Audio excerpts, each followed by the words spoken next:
Hijaunya lembah, hijaunya lereng pegunungan. Seri 5 Pelangi di Langit Singasari. Cerita, S. Hamintarja. Audiobook, novel silat.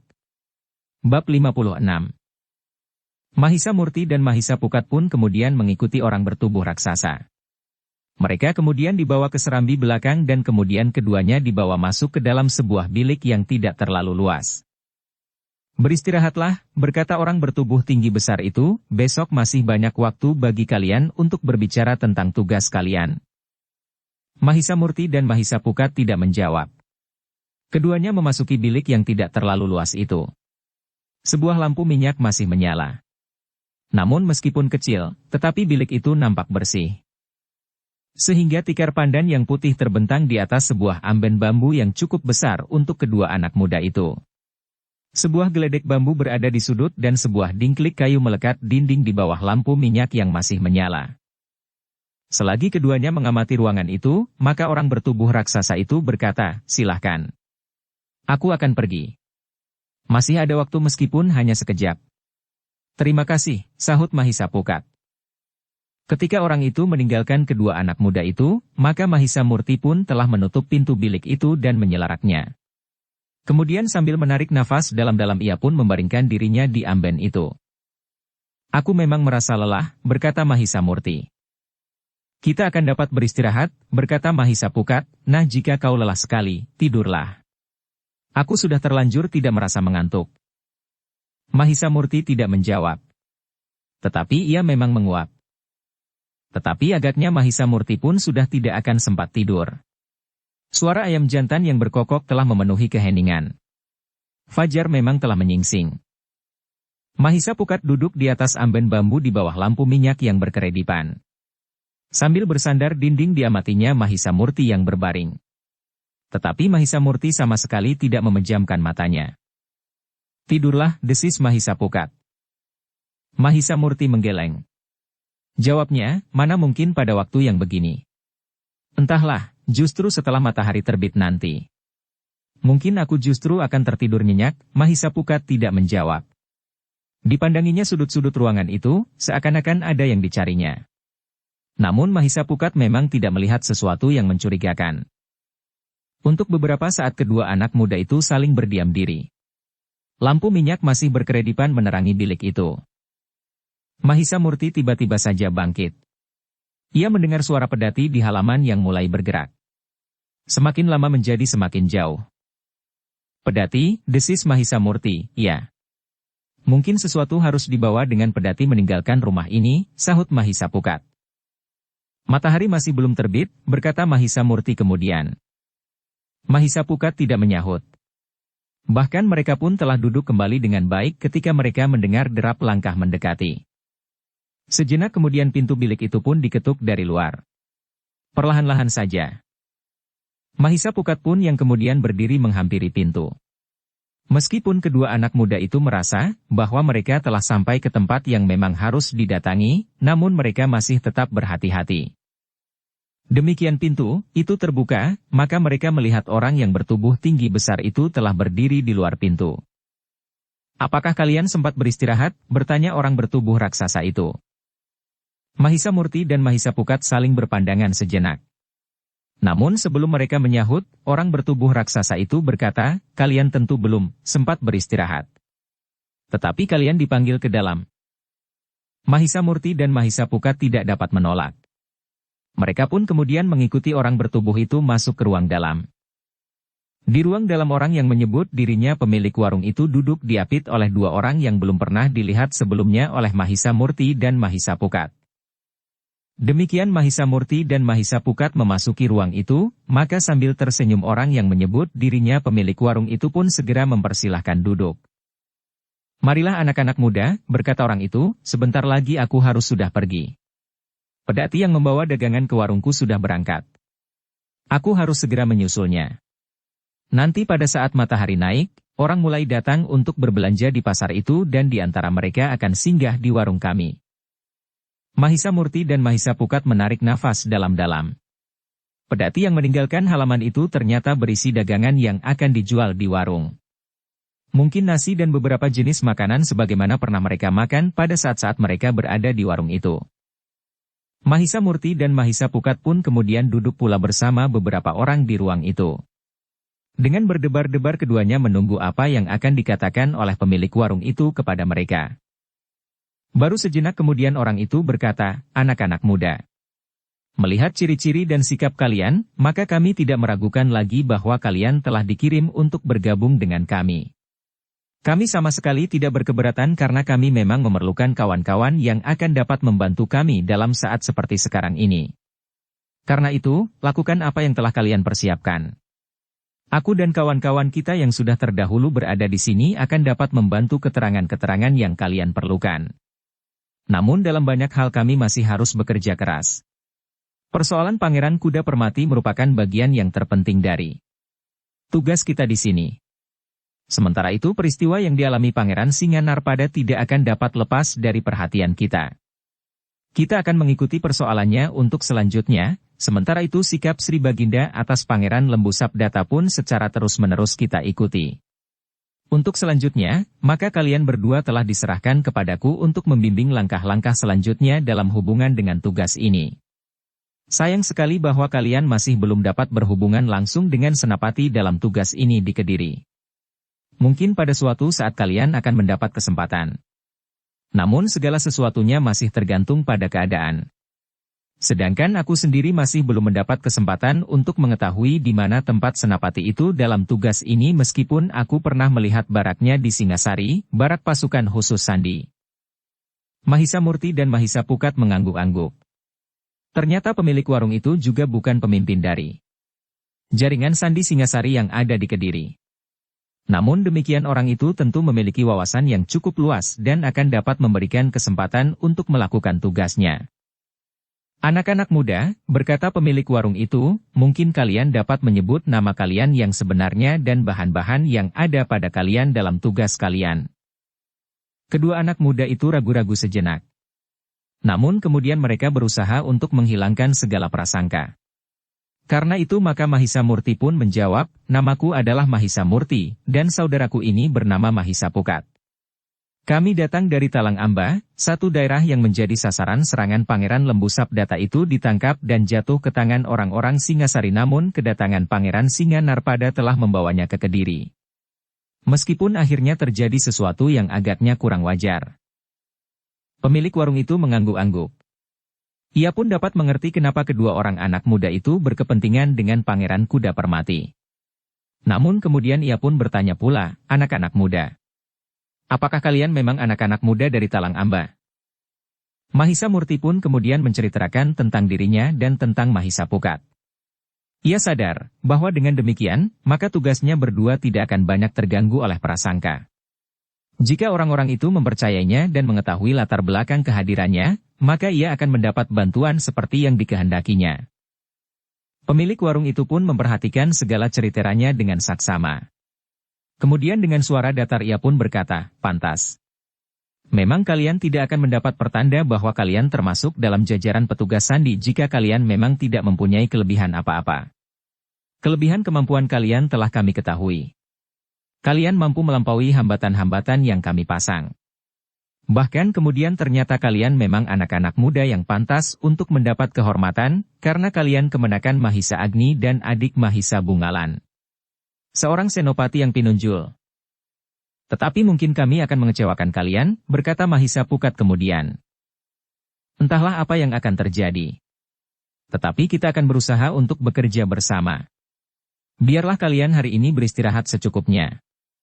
Besok kalian akan membantu aku di warung itu sebelum kalian mendapatkan jalan, apa yang harus kau lakukan kemudian. Pada hari-hari tertentu kalian dapat berada di warung itu. Apalagi pada hari-hari Kliwon. Biasanya pada hari-hari itu warungku banyak dikunjungi orang, karena pasar itu memang menjadi lebih ramai dari hari-hari biasanya, berkata pemilik warung itu, lalu, sementara itu, dalam usaha kalian melaksanakan tugas kalian, kalian dapat berhubungan langsung dengan kedua orang ini. Pada saat-saat aku tidak ada, kedua orang ini akan memberikan banyak petunjuk dan bimbingan bagi kalian, berdua.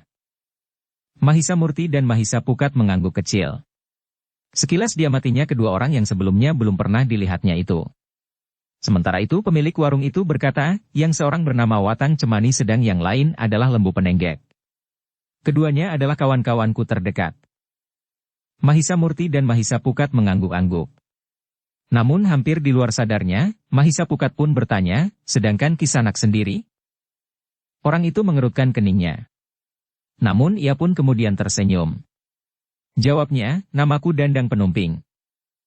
Mahisa Murti dan Mahisa Pukat masih mengangguk-angguk. Sementara itu, pemilik warung yang menyebut dirinya bernama Dandang Penumping itu berkata, tetapi anak-anak muda, sebagai penjual di warung itu namaku adalah Ki Pugutrawe. Mahisa Murti dan Mahisa Pukat masih saja mengangguk-angguk. Mereka harus mengingat-ingat nama itu. Di warung ia harus memanggil orang itu Ki Pugutrawe. Dalam pada itu, maka Ki Pugutrawe itu pun kemudian berkata, sudahlah, aku sudah kesiangan hari ini. Aku akan segera menyusul daganganku. Sebentar lagi orang-orang akan memerlukan makan pagi. Dan aku harus melayani mereka. Demikianlah, maka pemilik warung yang menyebut dirinya bernama Ki Pugutrawe itu pun telah bersiap-siap untuk berangkat, sementara Mahisa Murti dan Mahisa Pukat dipersilahkan kembali ke dalam biliknya.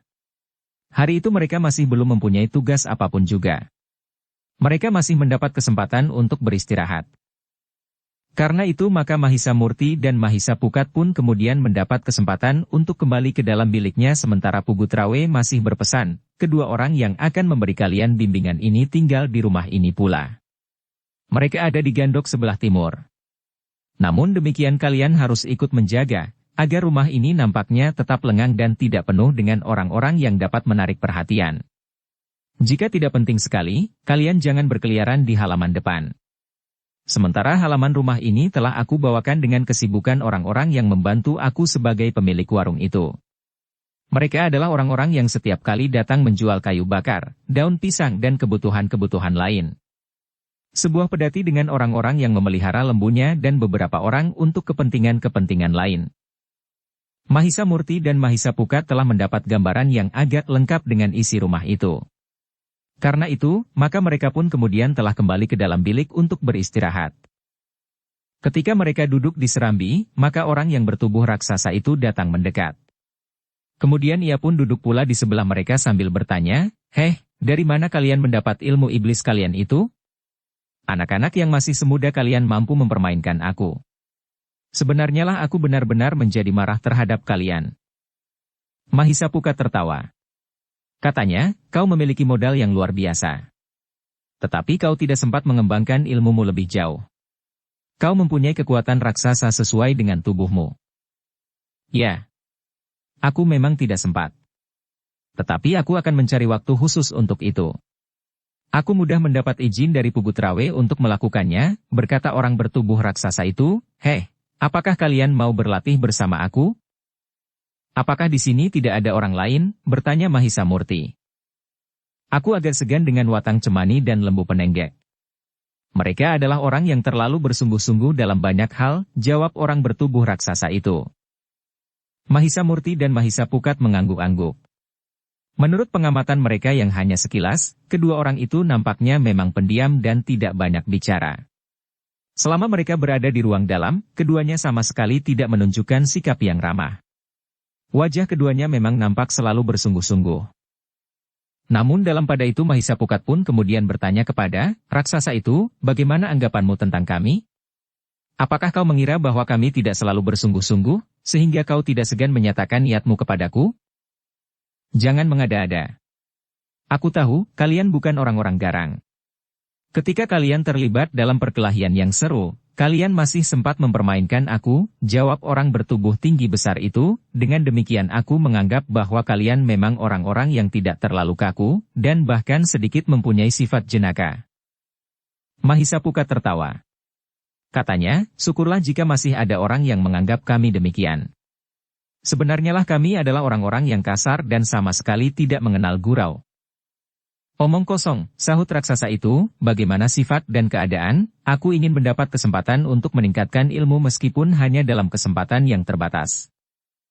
Mahisa Pukat mengangguk. Jawabnya, "Baiklah. Kita dapat mengatur waktu. Aku belum tahu, kewajiban apakah yang harus aku lakukan. Tetapi aku kira bahwa aku tidak hanya akan berada di rumah ini. Rumah ini hanyalah sekedar tempat persinggahan untuk memberikan laporan-laporan dan mendapatkan petunjuk-petunjuk yang kami perlukan. Orang itu mengangguk-angguk. Jawabnya, iya. Demikian pula yang dilakukan oleh orang-orang lain. Mereka pada umumnya memang tidak tinggal di rumah ini. Orang itu berhenti sejenak, lalu, nah, jika demikian, mumpung kalian untuk sementara masih berada di rumah ini. Mahisa Pukat pun mengangguk sambil tersenyum. Katanya, baiklah. Aku setuju. Besok kita akan mulai, apakah di sini ada sanggar yang memadai? Tidak usah dengan sanggar. Kita dapat berlatih di tempat terbuka. Di halaman belakang yang rimbun oleh pepohonan. Tetapi sudah barang tentu di malam hari. Apakah bunyi gaduh yang timbul tidak akan menarik perhatian? Bertanya Mahisa Murti. Kita dapat mempergunakan tempat yang paling sepi, tempat yang agak jauh dengan tetangga dan tempat-tempat yang dihuni orang di halaman ini, jawab orang bertubuh raksasa itu. Mahisa Murti dan Mahisa Pukat mengangguk-angguk. Keduanya memang tidak berkeberatan. Apalagi Pugutrawi sudah memberi izin kepada orang bertubuh raksasa itu. Meskipun agaknya Pugutrawi bukan orang tertinggi, tetapi ia tentu memiliki pengaruh yang besar di antara mereka. Namun sementara itu, selagi mereka masih berbicara tentang kemungkinan-kemungkinan latihan untuk meningkatkan ilmu masing-masing, maka mereka tertegun ketika mereka melihat Watang Cemani muncul dari sudut rumah itu dan berada di serambi. Oh, orang bertubuh raksasa itu tergagap, marilah. Aku akan berbicara dengan Mahisa Murti dan Mahisa Pukat, jawab Watang Cemani dengan wajah yang sama sekali tidak berubah. Wajah yang selalu nampak bersungguh-sungguh. Silahkan, jawab orang bertubuh raksasa itu. Aku memerlukan mereka di ruang dalam, gumam Watang Cemani. Mahisa Murti dan Mahisa Pukat saling berpandangan. Namun mereka pun kemudian bangkit sambil bersiap-siap untuk mengikuti Watang Cemani. Kau tinggal di sini, berkata Watang Cemani kepada orang bertubuh tinggi besar itu. Orang itu termangu-mangu. Namun ia pun kemudian mengangguk sambil menjawab, baiklah. Aku tinggal di sini. Watang Cemani pun kemudian meninggalkan serambi itu, sementara Mahisa Murti dan Mahisa Pukat pun mengikutinya menuju ke ruang dalam. Di ruang itu telah menunggu Lembu Penenggek. Seperti Watang Cemani, maka wajah Lembu Penenggek pun nampaknya selalu bersungguh-sungguh. Marilah anak-anak, desis Lembu Penenggek dengan suara yang datar. Mahisa Murti dan Mahisa Pukat pun kemudian duduk di hadapan Lembu Penenggek, sementara Watang Cemani pun telah duduk pula di samping Lembu Penenggek. Ada yang ingin kami ketahui tentang kalian, berkata Lembu Penenggek. Mahisa Murti dan Mahisa Pukat termangu-mangu. Tetapi mereka tidak menjawab. Siapakah sebenarnya yang telah memerintahkan kalian berdua kemari? Bertanya Lembu Penenggek. Mahisa Murti dan Mahisa Pukat mengerutkan keningnya. Sejenak mereka termangu-mangu. Namun Mahisa Murti pun kemudian menjawab, sudah kami ceritakan, bagaimana kami dapat mencapai tempat ini. Ya. Tetapi siapakah yang memerintahkan kalian? Ulang Lembu Penenggek dengan nada berat. Mahisa Murti menarik nafas dalam-dalam. Lalu, senapati dari Singasari yang memimpin sepasukan prajurit di Talang Amba untuk menghadapi pasukan Pangeran Lembu Sabdata. Lembu Penenggek mengerutkan keningnya. Wajan memancarkan perasaan yang sulit ditebak. Anak-anak, berkata Lembu Penenggek kemudian, sebenarnya aku merasa heran bahwa seorang senapati memerintahkan kalian untuk datang kemari dalam tugas sandi. Apakah senapati itu tidak mempunyai petugas-petugas sendiri-sendiri, sehingga merekalah yang akan mendapat tugas yang berat ini? Petugas-petugas sandi memerlukan latihan khusus untuk melaksanakan tugasnya. Sedangkan kalian adalah anak-anak ingusan yang di samping tidak mengenal paugeran dan kebiasaan-kebiasaan dalam tugas sandi ini. Mahisa Murti dan Mahisa Pukat saling berpandangan sejenak. Namun Mahisa Murti pun kemudian menjawab, kami memang tidak mendapat latihan apapun dalam tugas ini.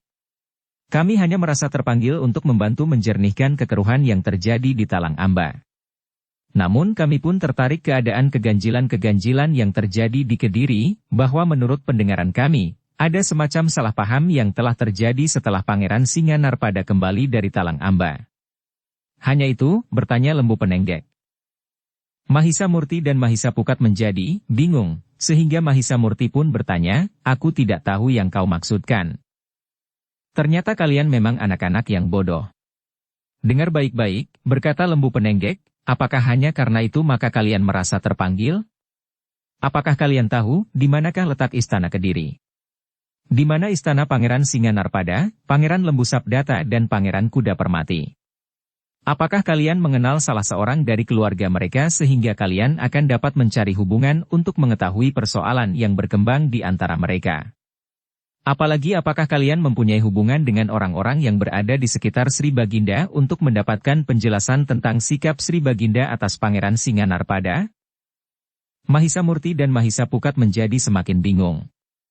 Sambil menggeleng Mahisa Pukat itu pun menjawab, tidak.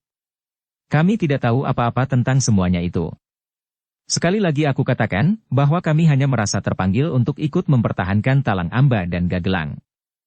Jika kami terlempar ke tempat ini, sebenarnya hanyalah kelanjutan saja dari sikap kami. Namun kami tidak terlalu bodoh untuk mendengarkan keterangan tentang semua yang belum kami ketahui. Kami ternyata mampu menemukan rumah ini dan berhubungan dengan Dandang Penumping. Wajah lembu penenggek menjadi tegang dipandanginya Mahisa Pukat dengan sorot mata tajam. Sementara itu terdengar ia berkata, kau semakin menunjukkan kebodohan.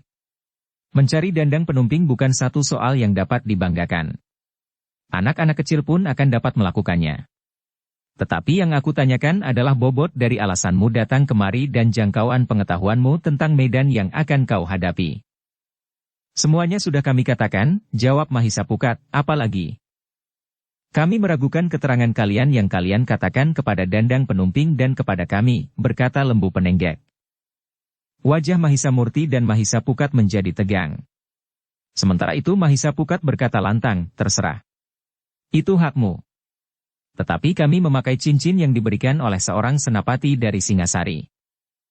Kami juga meragukan keaslian cincin itu, jawab lembu penenggek itu dengan tegas. Jawaban itu benar-benar mengejutkan Mahisa Murti dan Mahisa Pukat. Karena itu, maka dengan wajah yang tegang dan suara yang bergetar Mahisa Pukat menjawab, ternyata kami justru telah meragukan kalian berdua. Ternyata kalian tidak dapat mengenali keaslian cincin yang kami pakai. Dengan demikian maka kalian berdua bukan seorang yang tahu pasti akan pertanda yang sudah disiapkan oleh Singasari.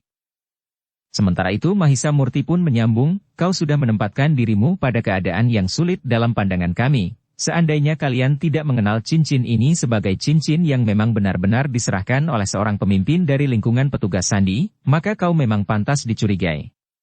Apalagi karena kau sudah berhasil memasuki rumah ini, satu lingkungan yang menurut pendapat kami, pasti merupakan lingkungan dari banyak lingkungan para petugas sandi. Sebaiknya jika alasan itu hanya sekedar alasan, ketidakpercayaan kalian terhadap kami berdua, maka kau telah menempatkan dirimu berhadapan langsung dengan senapati yang telah memberikan cincin itu kepada kami. Siapapun kami, betapapun bodoh dan dungunya kami berdua, tetapi kami sudah mendapatkan kepercayaan itu dari senapati yang berwenang memberikan pertanda itu kepada kami. Dengan demikian, maka jika kau tidak mengakui pertanda ini, maka sepantasnya kau mendapat perhatian khusus dari Singasari. Anak-anak gila, geram lembu mulai mengancam dengan cara yang sudah terlalu sering dipergunakan oleh orang-orang seperti kalian. Tetapi semuanya itu tidak ada gunanya. Kalian akan tetap dianggap sebagai orang-orang yang telah dengan sengaja menyusup ke dalam lingkungan kami. Bagus, jawab Mahisa Pukat, kau mau apa? Wajah orang itu menjadi merah, sementara itu Mahisa Murti melanjutkan, itulah sebabnya, maka Singasari dengan penuh kebijaksanaan telah mengirimkan orang ketiga bersama kami. Orang yang akan mengawasi kami tetapi juga akan melindungi kami. Orang yang berasal dari lingkungan keprajuritan Singasari sendiri. Ketegangan nampaknya telah mencengkam jantung lembu penenggek. Dipandanginya Watang Cemani sejenak. Namun kemudian lembu penenggek itu tertawa. Katanya, sekarang kami semakin yakin bahwa kalian memang orang yang tidak pantas berada di antara kami. Seorang petugas sandi yang sebenarnya tidak akan menyebut orang lain dari lingkungannya, yang akan dapat membuka jalur penelitian terhadap kawan-kawannya. Dengan menyebut orang ketiga, maka kalian telah menyatakan diri, bahwa kalian memang bukan orang-orang yang pantas menyebut diri petugas sandi. Kedua anak muda itulah yang menjadi semakin tegang. Tetapi Mahisa Pukat dengan segera menjawab, kau memang jauh lebih bodoh dari yang aku duga. Kau kira dalam hubungan sandi, aku dapat menunjukkan seseorang. Jika kalian menuduh bahwa kami telah menyeret seorang lagi di antara kami ke dalam malapetaka, maka kau sama sekali tidak mengerti tubuh dari petugas sandi. Tidak seorang pun yang tahu, siapakah yang mendampingi dan mengawasi. Tetapi dengan penuh kesadaran bahwa orang itu ada di sekitar kami. Nah, apa katamu? Lembu Penenggek menggeretakkan giginya. Katanya, sikap kalian sangat sombong. Kalian sangka, apakah kalian akan dapat menyelamatkan diri dari tangan kami? Kami akan menangkap kalian. Kami tidak mempedulikan dandang penumping. Setelah kalian berdua kami selesaikan, maka barulah kami akan melaporkannya kepada dandang penumping. Wajah Mahisa Pukat pun telah membara. Katanya, jika benar kami memasuki mulut serigala, maka kami tidak akan membiarkan diri kami untuk dikunyah. Tetapi kami akan memotong tenggorokan serigala itu dan membunuhnya. Karena itu, jangan menganggap bahwa kami akan menyerah. Kami akan menyerah bersama lepasnya nyawa kami. Omong kosong, geram Lembu Penenggek, kami mampu menangkap kalian dan memeras keterangan tentang orang ketiga yang kau sebut. Mahisa Murti pun yang kemudian menjawab dengan suaranya bergetar, sebenarnya kami menghormati kalian berdua. Tetapi kami bukan kambing perahan yang dapat kau perlakukan sekehendak hati. Kami akan mempertahankan diri sampai batas terakhir dari kemampuan kami. Apapun kalian akan bertempur berdua saja, atau kalian masih ingin memanggil kawan. Gila, geram Lembu Penenggek, darahku sudah mendidih. Apakah kau tidak menyadari bahwa sikap kalian akan membawa akibat yang lebih buruk dari mati?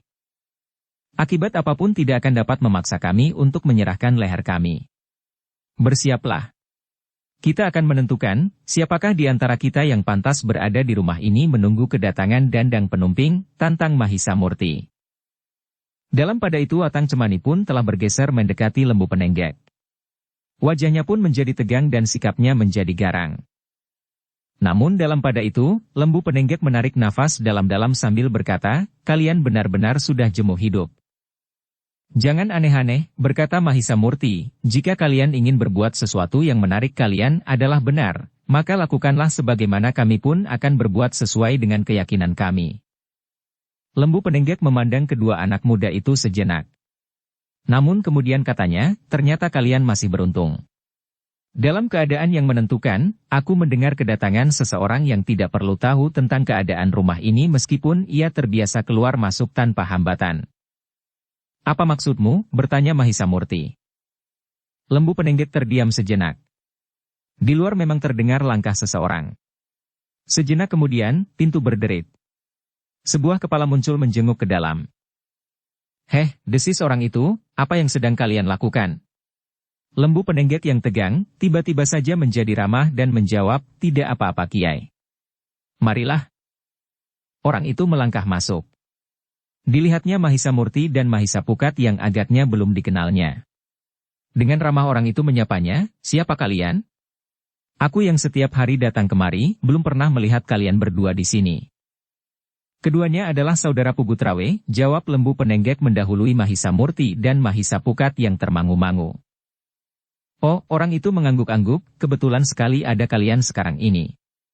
Tolong, ambilkan aku kelapa muda. Mahisa Murti dan Mahisa Pukat termangu-mangu. Sebelum mereka menjawab orang itu mendesak, ayo. Jangan ragu-ragu. Pugutrawe sendiri sering memanjat untuk mengambil kelapa muda bagiku. Mahisa Murti dan Mahisa Pukat masih termangu-mangu. Karena itu maka orang itu pun semakin mendesaknya, cepat. Kenapa kalian hanya mematung saja? Dalam pada itu sebelum Mahisa Murti dan Mahisa Pukat menjawab, maka Lembu Penenggeklah yang menyahut, baiklah Kiai. Biarlah seseorang mengambil kelapa muda itu untuk Kiai. Tetapi bukankah salah seorang dari keduanya? Orang itu mengerutkan keningnya. Tetapi ia pun kemudian bertanya, kenapa dengan dua orang anak ini? Apakah mereka memang pemalas? Mereka baru saja datang, sehingga keduanya masih terlalu letih untuk memanjat sebatang pohon kelapa, jawab Lembu Penenggek. Orang itu mengangguk-angguk katanya, terserah, siapa saja yang akan memanjat. Aku memerlukan 2 buah kelapa muda itu. Lembu Penenggek dan Watang Cemani pun tiba-tiba telah meninggalkan ruangan itu mengikuti orang yang ingin mendapat 2 butir kelapa muda itu dengan meninggalkan Mahisa Murti dan Mahisa Pukat begitu saja. Beberapa saat lamanya, Mahisa Murti dan Mahisa Pukat termangu-mangu di tempatnya. Namun akhirnya Mahisa Murti pun berkata, marilah. Kita kembali ke bilik kita. Mahisa Pukat tidak menjawab. Namun keduanya kemudian meninggalkan ruang itu dan kembali ke dalam bilik mereka berdua.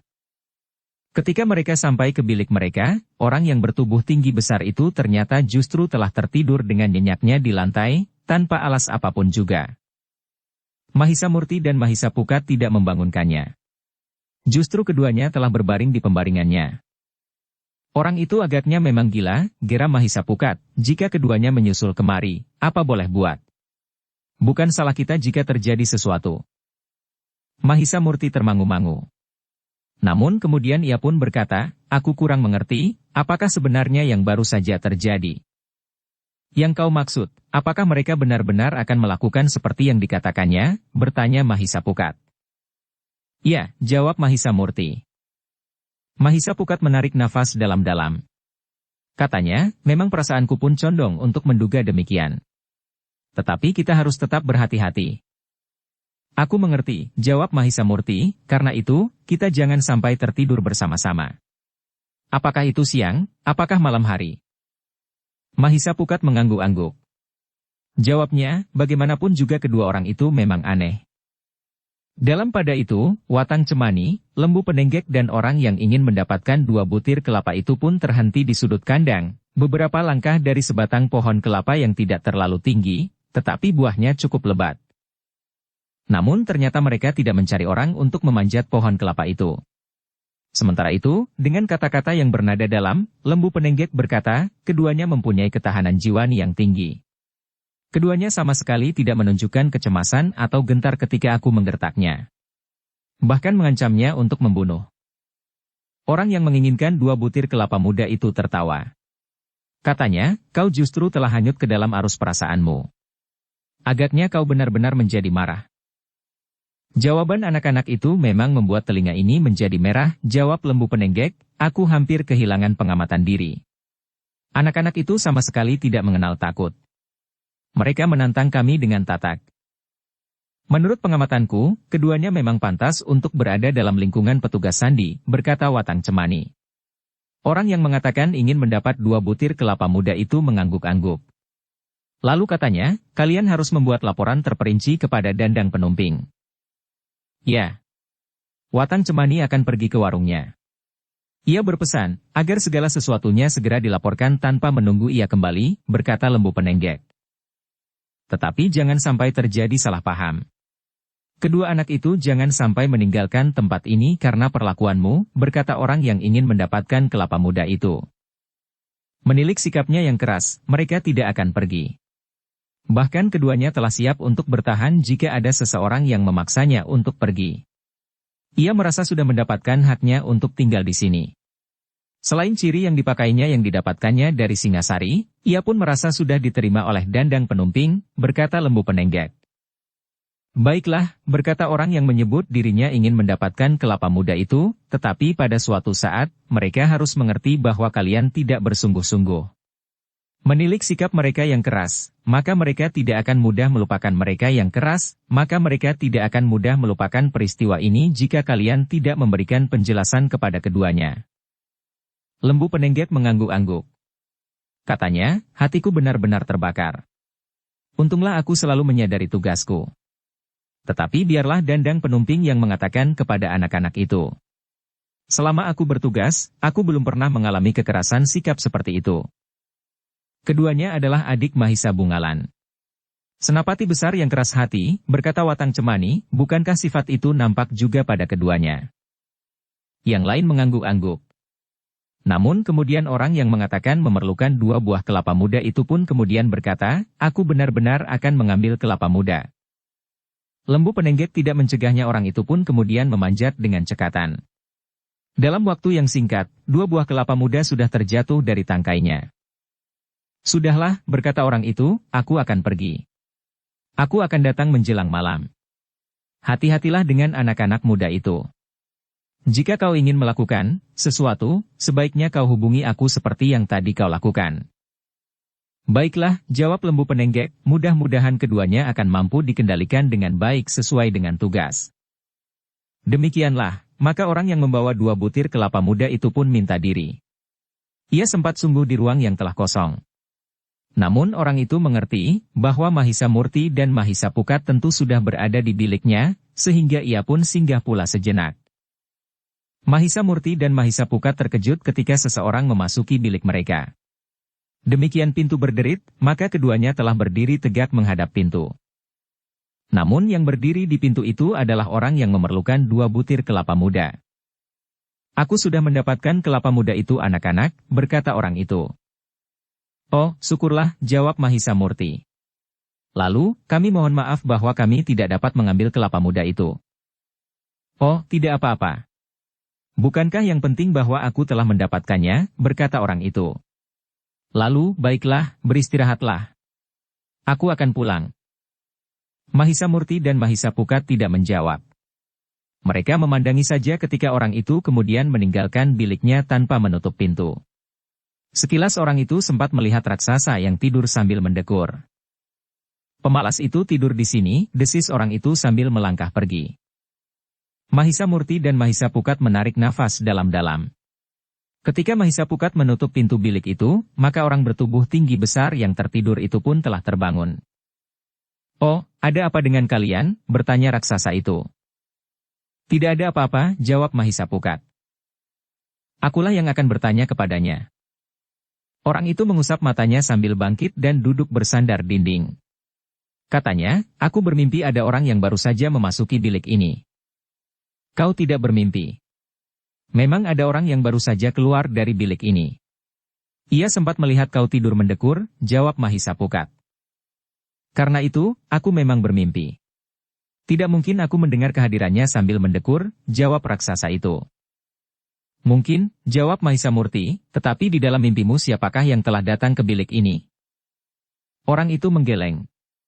Gumamnya seakan-akan kepada diri sendiri aku tidak mengenalnya. Mahisa Murti dan Mahisa Pukat hanya dapat menarik nafas dalam-dalam. Agaknya orang itu memang sedang bermimpi, jika ia tidak bermimpi, maka seharusnya ia mengerti siapakah orang yang menginginkan kelapa muda itu. Dalam pada itu ketika Mahisa Murti dan Mahisa Pukat kembali berbaring di pembaringan mereka, maka lembu penenggek telah meninggalkan rumah itu. Sebagaimana biasa, ia hanya mengenakan pakaian orang kebanyakan. Dengan sebuah kaba dari pandan yang dikepitnya, ia pun berjalan tergesa-gesa meninggalkan regol halaman menuju ke warung Pugu Trawe.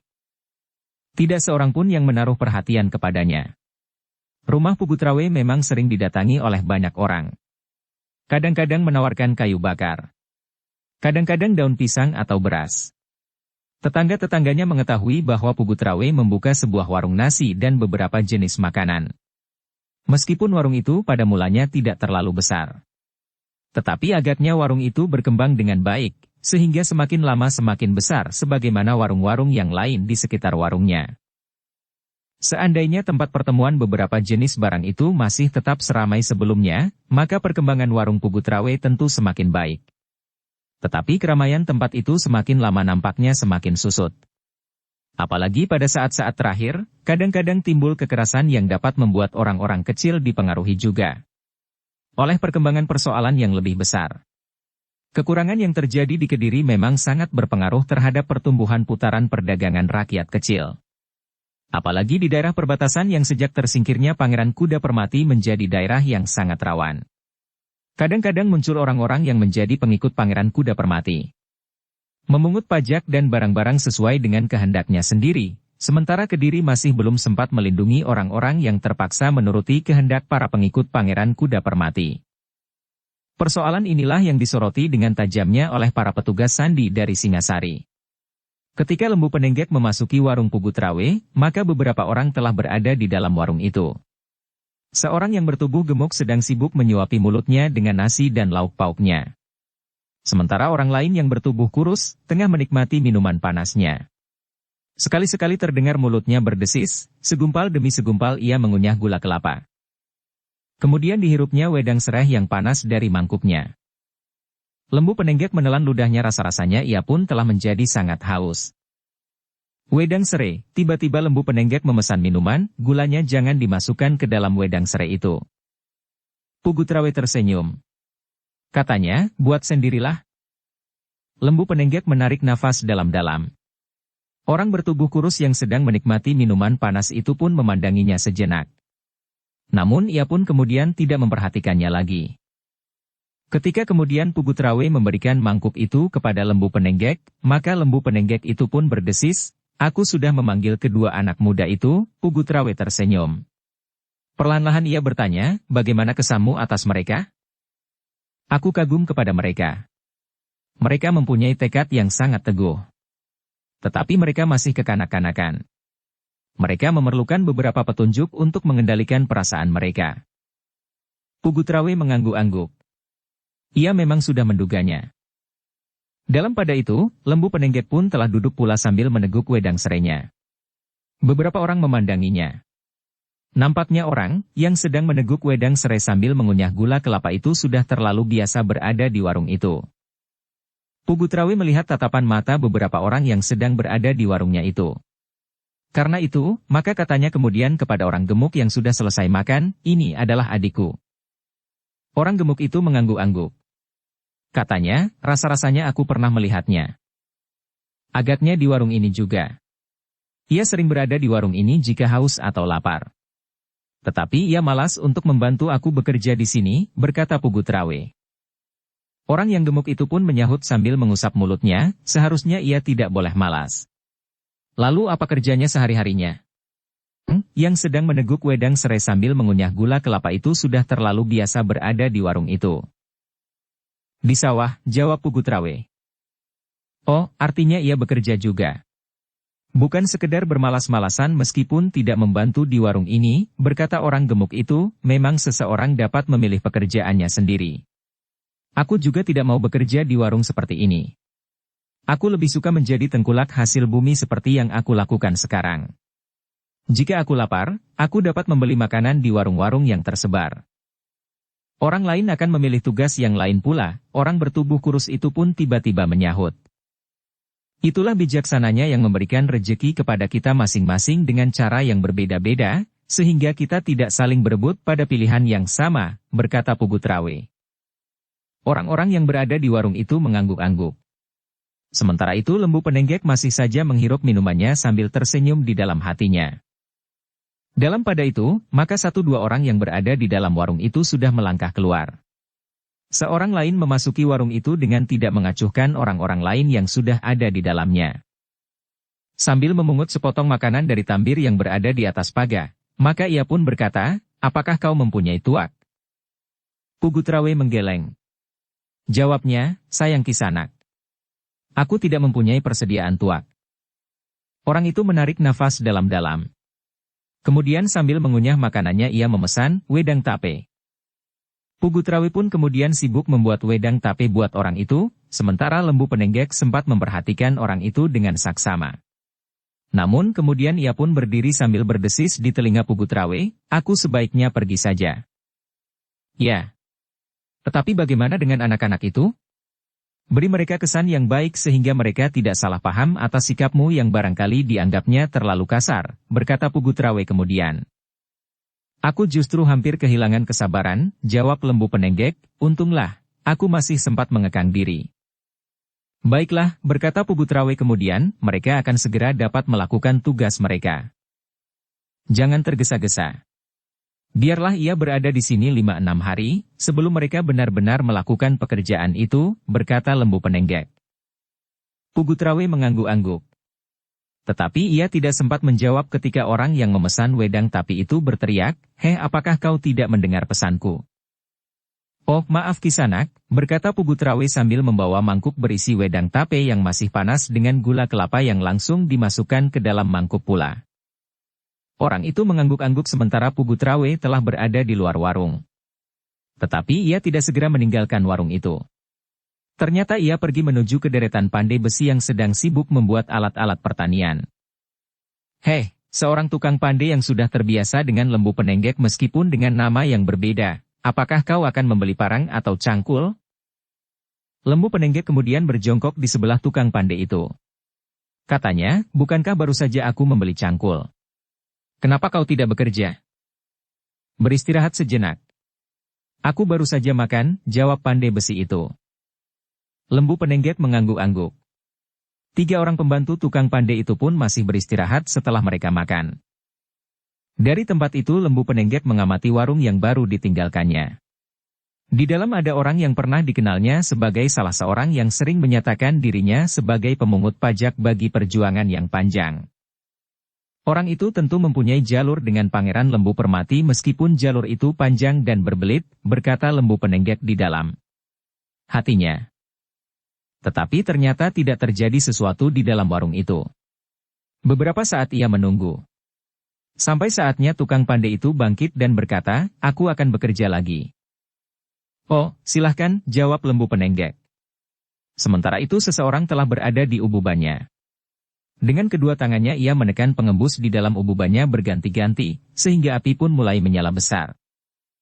Dari tempatnya Lembu Penenggek melihat orang yang berada di dalam warungnya itu satu demi satu keluar, sementara orang lain pun masih seorang demi seorang. Memang tidak terlalu penuh seperti warung-warung lain yang lebih besar. Namun warung Pugu Trawe itu pun mulai berkembang pula. Ia menarik nafas ketika ternyata orang yang dikenalnya sebagai pemungut pajak itu pun telah melangkah keluar. Dengan demikian maka orang yang sering memungut pajak menurut kehendaknya sendiri, meskipun berlandaskan satu tugas juga, tetapi tugas yang tidak dapat dipertanggungjawabkan itu, tidak membuat keributan di warung Pugu Trawe. Karena itu, maka Lembu Penenggek itu pun kemudian meninggalkan pandai besi yang sudah mulai bekerja itu, kembali ke rumah yang dihuninya. Bersambung ke bab 57.